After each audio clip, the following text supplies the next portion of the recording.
Hello WhatsApp guys, কেমন আছো তোমরা সবাই? তোমরা নিশ্চয়ই জানো ক্রিকেট অলস্টার গেমটা বাংলাদেশে অ্যাভেলেবেল নয়, কিন্তু তোমাদের এর ডাউনলোড করার প্রসেস আমি শিখিয়ে দিয়েছি। কিন্তু আজকে আমি যেটা টিউটোরিয়াল নিয়ে এসেছি সেটা হলো এখানে একটি সার্ভার প্রবলেম দেখা দিচ্ছে অনেকের মোবাইলে। এই প্রবলেম সবারই হচ্ছে, এটি কিভাবে সলভ করবা। তো ভিডিওটিকে না টেনে পুরো দেখে যাবা এবং চ্যানেলটিকে লাইক আর সাবস্ক্রাইব করতে ভুলবে না। তো লেটস স্টার্ট এ ভিডিও। ফার্স্টে তোমাদের চলে যেতে হবে প্লে স্টোরে গিয়ে কি করবা, একটা ভিপিএন ডাউনলোড করতে হবে। ভিপিএনটা ডাউনলোড করার জন্য ফার্স্টে ইন্ডিয়া ভিপিএন সার্চ দিবে। India VPN proxy fast and safe, এটা ডাউনলোড হয়ে যাবে। এরপরে সেই ভিপিএনটা ক্লিক করবা।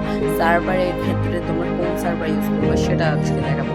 ফার্স্টে তোমরা সার্ভার সিলেক্ট করবা ইন্ডিয়া মুম্বাই, আর একটু অ্যাডের প্রবলেম হবে, তাই চলো কানেক্ট করে ফেলবা। এরপরে তারপর তোমরা চলে যাবে তোমাদের আর কি তোমাদের গেমিং যাওয়ার পরে কিছুক্ষণ ম্যাচিং হবে, মানে টাইম লাগবে। মানে এই ভিপিএনটা ছাড়া খেলতে হবে, মানে আগে যেমন ফ্রি ফায়ার পাবজি এগুলো ভিপিএন দিয়ে খেলতে হতো সেভাবে অবশ্য। আর আরেকটা কথা, এটা 20 মে পর্যন্ত আর্লি অ্যাক্সেস থাকবে। এরপর আর্লি অ্যাক্সেস চলে যাবে সেপ্টেম্বর বা ডিসেম্বরের দিকে। আর্লি অ্যাক্সেস ভার্সনটা ভালো হয়ে যাবে, এখানে অনেক কিছু আসবে, সেটা নিয়ে আমি একটা ডিটেল ভিডিও বানাবো। চ্যানেলটিকে লাইক এবং সাবস্ক্রাইব করে